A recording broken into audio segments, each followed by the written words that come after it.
Bonjour à tous et bienvenue dans le héros du Wargame, le JT du hobby de la chaîne 40 000 Wargamers.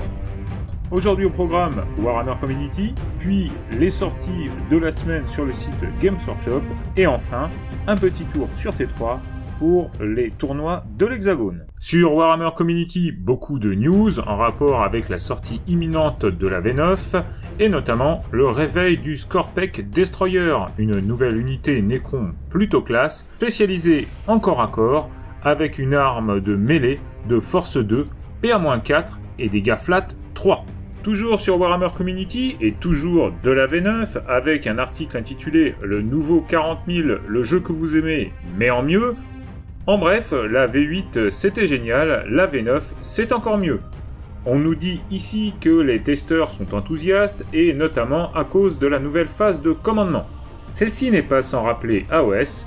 Dans cette phase, on pourra acquérir mais aussi dépenser des points de commandement à un nouveau mécanisme qui, espérons-le, n'alourdira pas trop le déroulement des parties.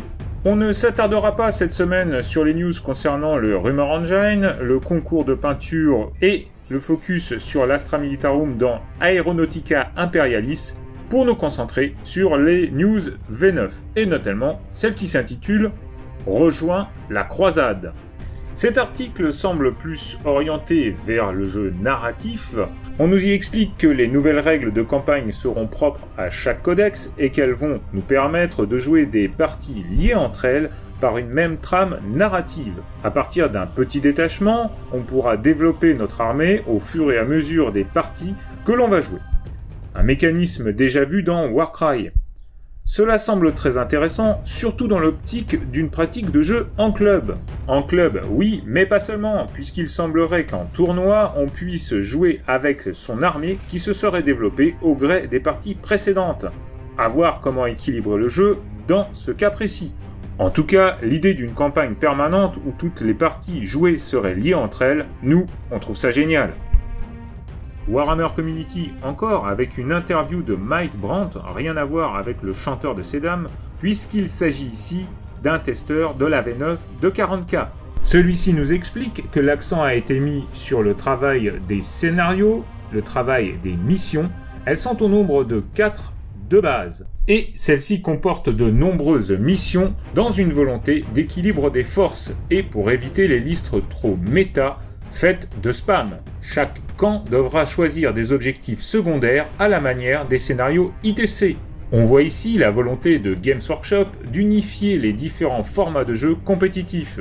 De plus, il semblerait que tenir un objectif soit une action en soi. Ainsi, une unité qui prend un objectif ne pourrait plus agir de façon libre, notamment à la phase de tir. On apprend encore dans cette interview que la valeur en points des figurines va être revue à la hausse, de manière à avoir plus de latitude quant à l'équilibre du jeu.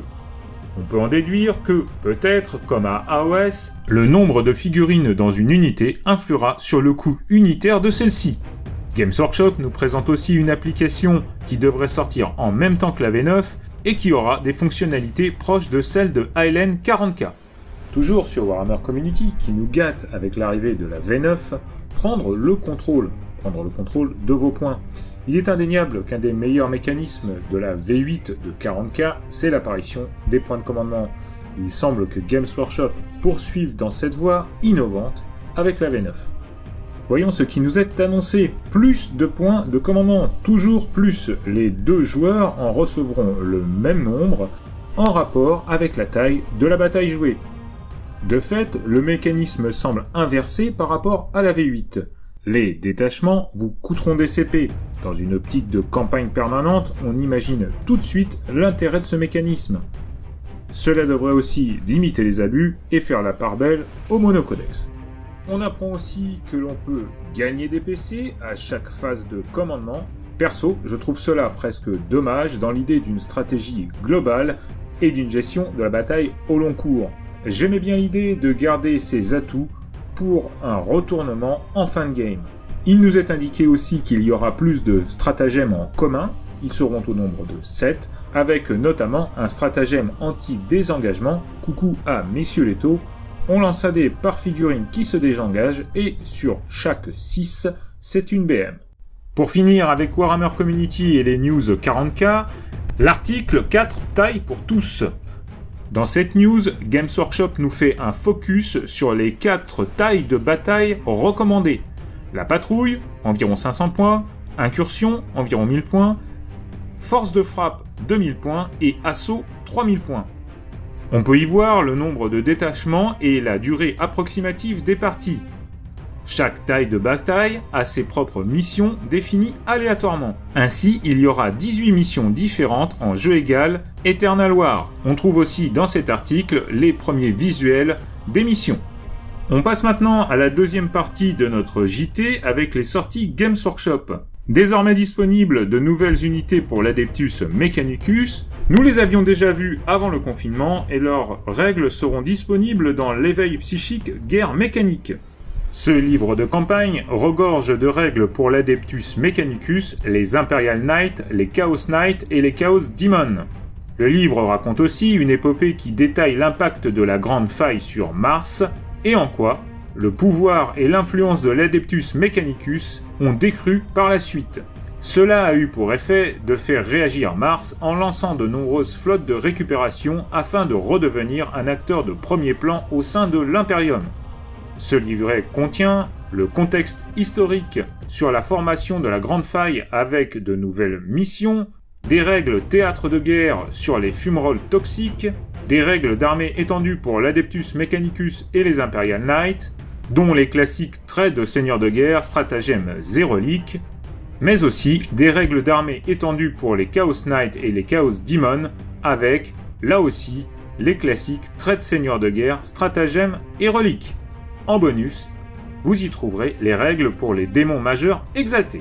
Pour finir, notre premier héros citadelle, le JT de 40 000 Wargamers, un petit tour maintenant vers T3 et les tournois qui vont avoir lieu au cours du mois de juin dans l'Hexagone. Il y en a relativement peu car à cause du coronavirus, beaucoup d'événements ont été annulés ou repoussés. Mais il en subsiste quelques-uns et notamment pour 40 000, avec la 27e édition du tournoi des 15 Légions qui a lieu au Havre le 28 juin. C'est un tournoi solo avec les restrictions ITC. Il reste encore de la place et celui-ci s'adresse aux débutants comme aux joueurs confirmés. L'inscription est à 10 €. Tous les renseignements sur T3 évidemment. 40K toujours et encore le 28 juin, à Laval se déroulera le tournoi Swig Handbolter. Celui-ci semble déjà plein puisqu'il y a 30 préinscrits pour 18 places. Mais là encore, tous les renseignements sont sur le site de T3. Je vous rappelle aussi pour les fans de 40 000 que le 4 juillet à Châteauroux, il y aura l'interrégion Warhammer 40 000. En ce qui concerne Age of Sigmar, à noter le AOSD à Utopolis. C'est à Mons en Barreuil, près de Lille. Il y a là aussi plus de préinscrits que de places disponibles, mais je vous engage à suivre le lien T3 pour avoir plus d'informations. Voilà, le héros du Wargame est maintenant terminé. Toute l'équipe espère que cela vous aura plu. Si c'est le cas, n'hésitez pas à lâcher un petit pouce bleu, à vous abonner à la chaîne et à la partager autour de vous. On se retrouve très bientôt. D'ici là, portez-vous bien et surtout, n'oubliez pas, sans contrôle, la chagate n'est rien.